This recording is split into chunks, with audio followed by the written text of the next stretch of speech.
De retour à cette semaine aux courses, notre grand invité du jour, bien heureux de l'avoir, c'est le pilote de la voiture numéro 44 en modifié et en late model, mais aussi le pilote de la voiture 52 en NASCAR Camping World, Stuart Friesen, qui est avec nous aujourd'hui. Stuart, welcome on our show. Thanks for being with us. Thank you, merci, and thank you for having me on. I have a ton of stuff to talk to you about your racing career, about your racing endeavors in NASCAR with the modified, with the late model. And I want to start with our crowd. It is mainly dirt track fans. So I want to talk to you about this. First of all, you've been racing for a while now, getting a lot of good results. You're 4 consecutive wins in the modified right now in the short track super series, the super dirt car series, a local track as well. You're having a ton of success. But there's a NASCAR aspect too that I want to get involved with. So where do we start? There's a lot of stuff to talk about. Wherever you want. Like you said, though, the dirt modified stuff has been very positive lately. We've been doing really well there, and just continuing to build in the NASCAR, Camping World Truck Series. We joined up forces with Toyota and TRD last year, started our own team, and we're still in the growing stages. We've shown a lot more speed this year than we had last year. A lot more stuff, is going our way, and we're, sitting fifth in points now because of it. We haven't had a great year. I wish we would, have had a win now by now, but all the teams kind of seem inconsistent except for Kyle Busch Motorsports. They've won the last 5 races in a row between Kyle, Martin Truex, and John Hunter. So they're kind of setting the bar pretty high right now, but we're racing to catch up.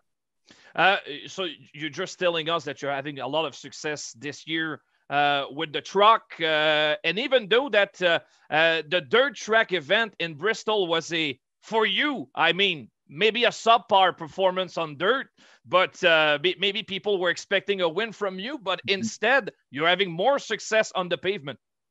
Yeah, no, we just kind of missed it. We had made some changes to the truck to try to adjust, for Bristol, and, kind of got off of a pavement setup platform there, and it kind of bit us in the butt. We should have just kind of went with more of like a Martinsville setup, set up for more of a slick pavement track, what the KBM guys did and Truex, and they were really fast because of it. So we were good, early on when the track had some bite, when you could move around, and then when it just kind of locked down to the bottom and got single file, we struggled a little bit. So live and learn, but like you said, we have had a lot of speed on the pavement stuff. Coming back from Kansas, we got tangled up there at the end. Got myself in a bad situation, got loose with a loose truck, but tried to fill a hole that I thought could win us the race. So we had a shot to win, and ended up getting spun out and turned around, and not having that shot. But we made some good stage points, and we're still sitting fifth in the standing. So that's something we're pretty proud of. Can you take us back, Stuart, about the first time that you were approached to drive a truck in the NASCAR series? You've built a strong relationship with Chris Larson from Almar International, who is the owner at Orange County Fair, but he's involved in the business side of things a lot. And he's a race fan. So what was the main point for the beginning of the relationship? Because you guys have been together for a couple of years now. Yeah, for sure. This is our 6th full year together. I met Chris at the end of 2015 at Orange County at Eastern States, coming off the win at the fairgrounds. And he was at Syracuse at the fairgrounds for that race and saw us perform. And I was in a good spot. I was driving for 4 or 5 different guys and able to run 80 to 100 races a year, some sprint car stuff with Doug Emery and then with Jessica's team. And, things were going pretty well. And, then met Chris, and he said, how'd you like to come drive for me? And we had a meeting and just kind of aligned everything that we had going on in the dirt modified world. Race out of one shop here at Jessica's family's shop, at her dad's shop. We've raced out of there the last 5 years. And, we're able to put in time here at 1ZTs. This is Jessica's office that I'm borrowing right now for the interview. But, during that meeting with Chris, he had mentioned, competing at Eldora for that dirt truck race. And I kind of thought, yeah, right. That's probably not going to happen, but it'll be great to join on his dirt modified team. And sure enough, a couple months before the race, we started putting things together, and we ran that Eldora race with a truck we owned. Chris went out and bought a truck and bought a motor, and I said, well, why would you do that? Why don't you just lease, from Mittlers or one of the smaller teams and get in there and get our feet that wet? And he said, if we have fun with this, we might want to do it on pavement too. And I was like, wow, okay, that's going to be a big step. And it was, and of course we had fun with it. And that led to, where we're at now, 5 years later, with our own team, with Toyota factory backing behind us, which has been great. And it's been a struggle at times. It's been very rewarding at times with 2 wins. And it's been very hard, but it's been just a dream come true. And we're going to keep moving forward. We're showing a video right now where you are racing just in front at Eldora, where you've won a race in the NASCAR Camping World Truck Series with Chris Larson, the Yalmar 52. And I mean, we're having a situation, and it's on the news today with Raphaël Lessard, which is a Quebecer that is having a ton of difficulties to getting a consistent ride and being there till the end of the season. And he's currently out from his GMS ride for the rest of the year. So you can be as talented as you are. If you don't have the financial resources behind you, it's going to be really, really tough. And it's so important to have an owner that is behind you and all that you want to do to have success on the track. And I think that Chris Larson is exactly what it is for you. Yeah, no, absolutely. There is so much more to it than just the race on race day with the truck series. There's so much behind the scenes, and it's very expensive. And I'm lucky to have a great sponsor like Halmar. Obviously Chris has partners in the business that share his views on racing and sponsoring racing, and we have a lot of product sponsors as well that we're able to represent, and that help us out get to the track. So that's on the modified side of it and on the truck side of it. So it's tough. I feel for Raphael, what he's going through. His situation at KBM last year wasn't great. He went there and then during COVID had no practice time, so I don't think he got a fair shake. I raced with him in a super late model a few years ago, and he's just an absolutely talented racer. He got a win at Bristol, and that super late model was at 3-4 years ago, and he's awesome. But it's been tough, the last 2 years on him, and I hope he can land on his feet. Maybe with a different team that doesn't take that big financial chunk to go compete with. Maybe a Nice or somebody like that. So we'll see what happens. I'm pulling for him, but yeah, it's tough, and it's very sponsorship driven, and that's the hard part with NASCAR right now. You see a lot of great short track racers that might not get a chance because they don't have that big sponsor behind them. So I'm lucky enough to be able to have gotten that chance and trying to make the best of it. Lots of interesting stuff. I just want to translate a bit for French listeners.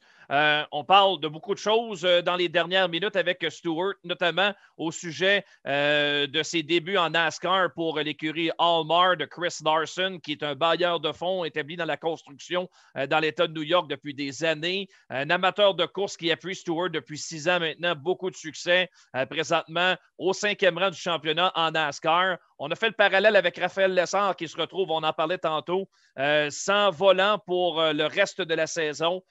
Ça coûte beaucoup d'argent et il a évidemment beaucoup de respect pour la situation de Raphaël parce que c'est pas seulement le talent dans le NASCAR, c'est aussi le fait que ça prend beaucoup d'argent pour aller aux courses. On ne vous apprend rien et en espérant évidemment qu'il puisse retomber sur ses pieds et avoir la chance de poursuivre sa saison.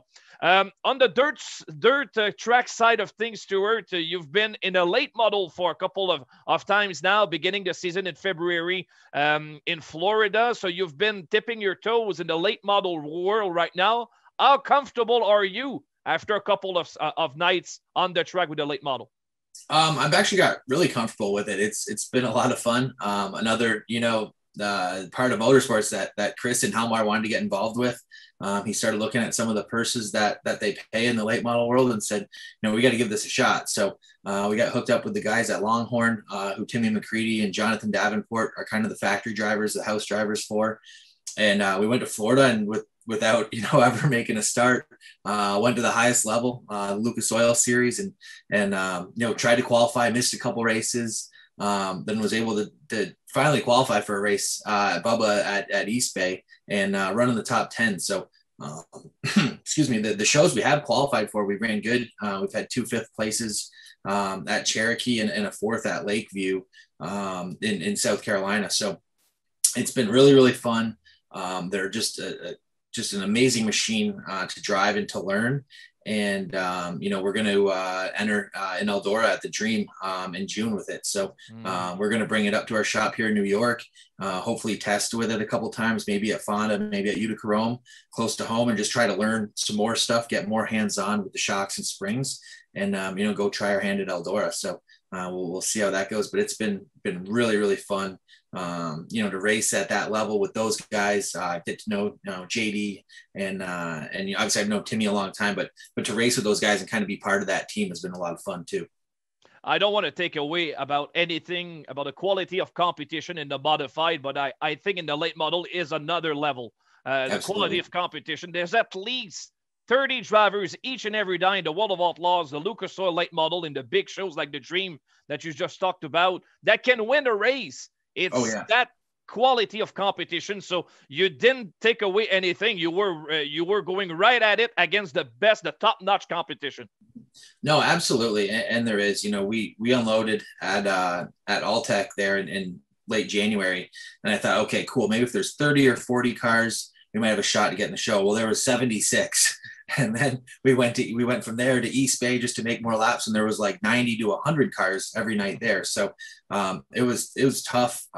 These guys are from all over the country with a lot of resources behind their race team. So to qualify for a couple nights and run in the top 10 race with those guys was a lot of fun, and something we're going to try to do a little bit more of. We're going to mainly focus on the modified, obviously the truck first and then the modified this summer, but we're going to sprinkle in a couple late model races on top of it.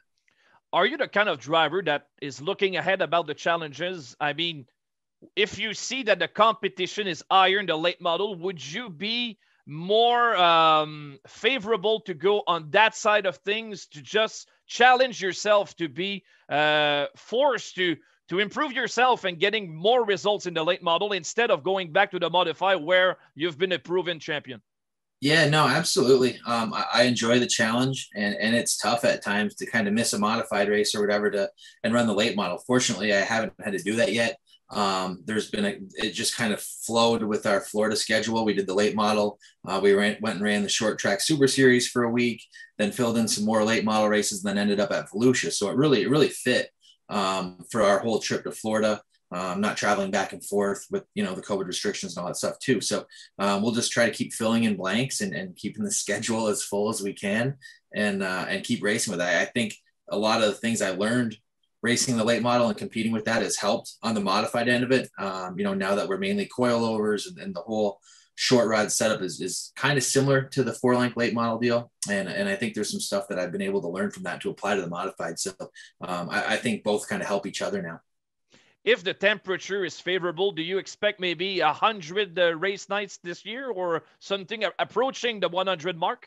Oh, absolutely. We ran 62 modified races last year, and then we had the 23 Camping World Truck races on top of that. So that's 85 or so. And then, there's some practice days and this and that on top of it. We're going to start practicing a little bit more now with the truck at Charlotte in a couple weeks. So I think we'll be, around 100 race days, maybe not 100 feature events, but at least 80 or 90 attempts. So we'll see how it goes. And it's kind of crazy, but it's a lot of fun at the same time. And I think you have a good wife behind you that can be favorable to you, getting everywhere in the country to earn your living and winning each and everywhere you go. Just want to translate about it, about what you said. Beaucoup de choses sur l'horaire de Stuart Friesen au cours de l'été. Il va se promener beaucoup de la camionnette au modifié au late model. On a jasé du late model, justement, qu'il apprend à se familiariser avec.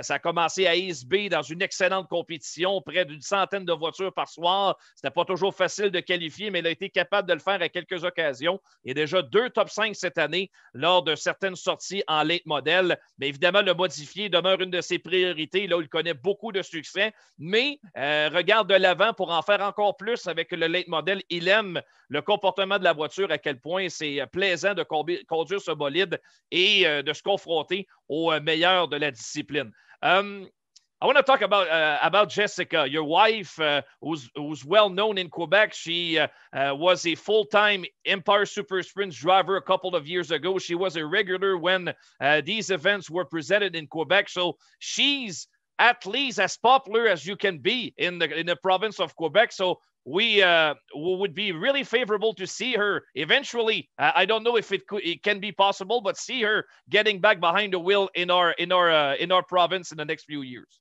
For sure. Oh, absolutely.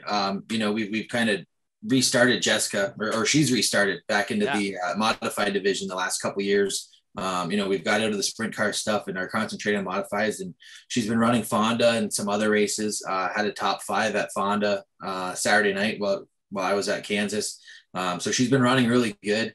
And, she'll be back in the truck trying to qualify again at Knoxville later in the summer in July. So, I think for sure we got a couple extra big blocks in the shop now. And the way she's been running, we'll have to bring her north for sure for a Super Dirt Car Series race, as long as things open back up. Excuse me. But yeah, for sure. She's been so supportive of my racing and being able to travel all over the countryside.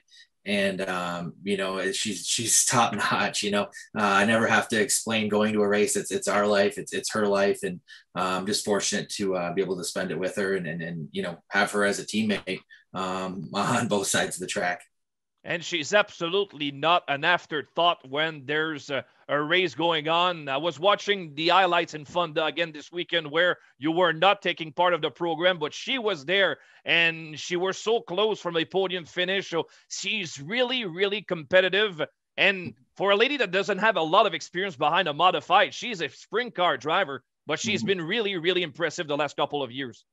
No, absolutely. She was right there the other night and kind of got bottled up in lap traffic, but I was really impressed. I watched the race, rewatched it on Flow Sunday morning before I flew back home out of Kansas, and I was really impressed. She ran really strong, and like I said, just got kind of bottled up in lap traffic, but she ran well, and I'm looking forward to her getting a feature win this year at Fonda at least.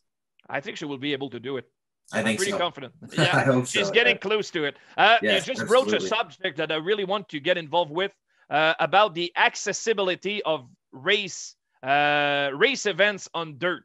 I think we were running behind schedule the last 10 years or so with the accessibility of events on the internet. But now with COVID and what took part last year, we were forced to get involved in that side of things.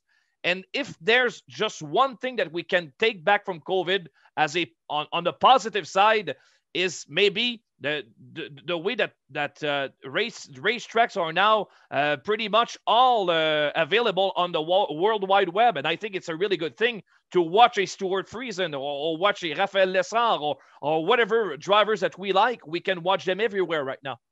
Yeah, no, it's been really cool. That's something that the promoters in New York, Brett Deyo and the Super Dirt Car Series, they did offer this for years before COVID, but you could go to the race, so you weren't really forced to either subscribe or learn the technology. And then since COVID, a lot of people have subscribed and learned, how to access Flow or how to access Dirt Track Digest TV and all that stuff, and people are watching. All over the country now watching dirt modified racing. The numbers are really, really astounding. Now even that stuff's opening back up. I have a lot of friends, in the NASCAR world now in North Carolina that watch all our modified shows. People I've iRaced with that I just know from iRacing. People in Colorado and California tune into all our dirt modified stuff. The dirt modified stuff being on iRacing opened that whole platform. The cars race just as well on iRacing as they do in real life and put on a good show. And we hear that time and time again. So the people that may have never been to a modified race in their lives are tuning in and watching on the internet through the World Wide Web, through these different platforms. And it's been good. It's been good for our sponsors. It's good, tool to use that we're getting these eyes on the race cars. And it's been great for the promoters. They've been able to, keep some money coming in during COVID and have some really, really good paying races without people in the grandstands because people are buying the ticket online. So as we start to open up the grandstands, we're happy to still have that ticket and that online platform audience watching us, and it's like you said, it's probably the one positive to come out of all this. We just showed our listeners some images about your win in 2018 at Autodrome Granby, a place that, for whatever reason, and I just wanted you to explain it to us, that you've struggled in your career. I don't know why, but Quebec province hasn't been really favorable for you in your career. Can you explain it to us? Yeah, I don't know. The services are a little bit different. And, I just wasn't very good there. I'd only get there a few times a year up to Drummond and Granby. And yeah, and like you said, I'd struggle. If I could get a 7th or 8th place finish, I'd, be happy. And then, it all turned around a couple of years ago. We hit it there and won at Granby, and we've had some really good runs at Drummond.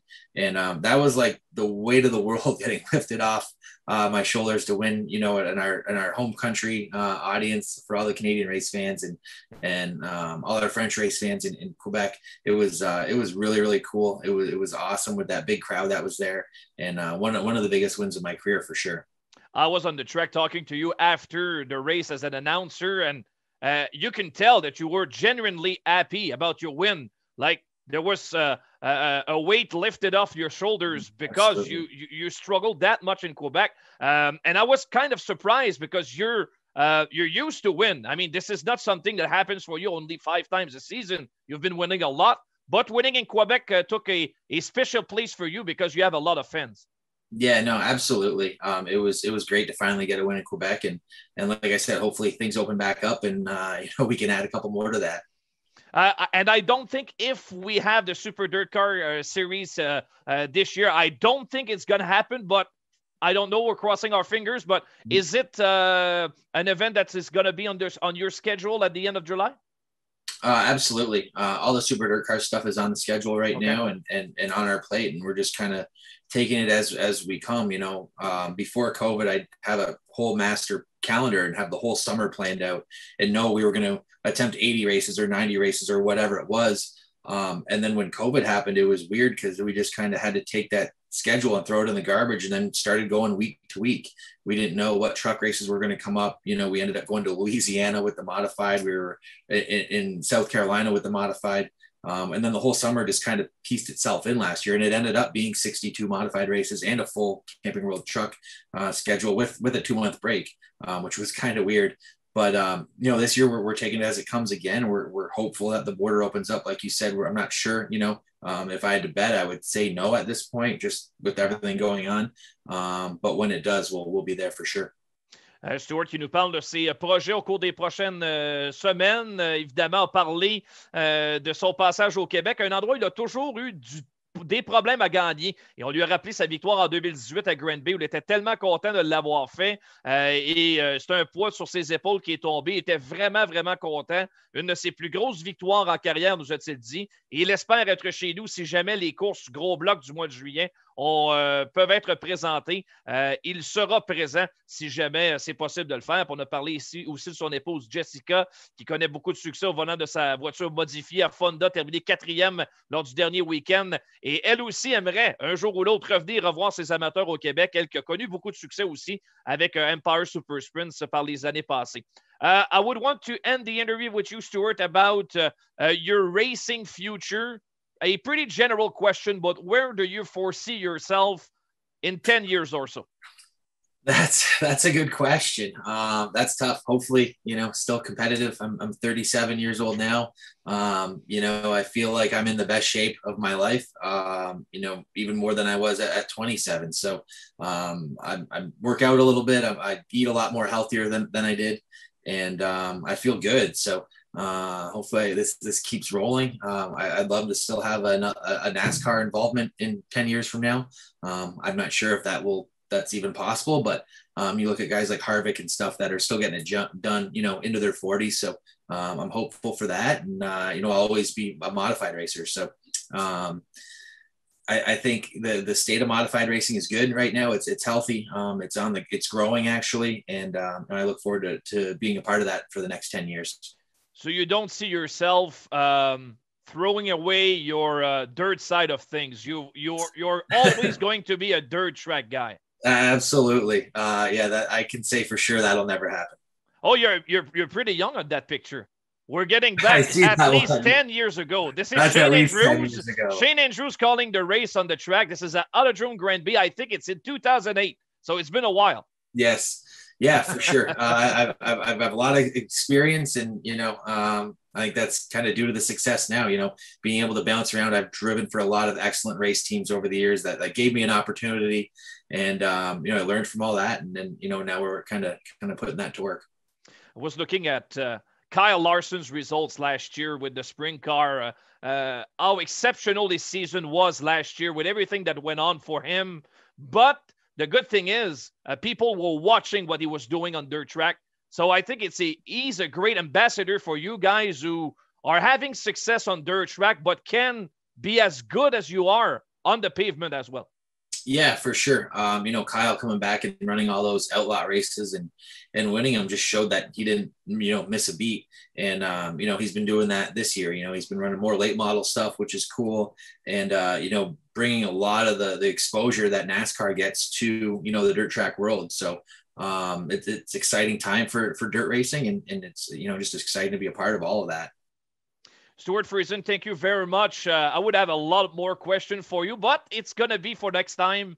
I'm going to tip my cap and congratulate you for the tremendous success that you're having on racing surface. If it's on dirt track or on the asphalt, it's been really impressive. And hopefully we'll see you in a couple of months in Quebec. It's going to be a pleasure to talk to you again. Absolutely. Thank you so much for having me on. Thanks for your time. Bye-bye.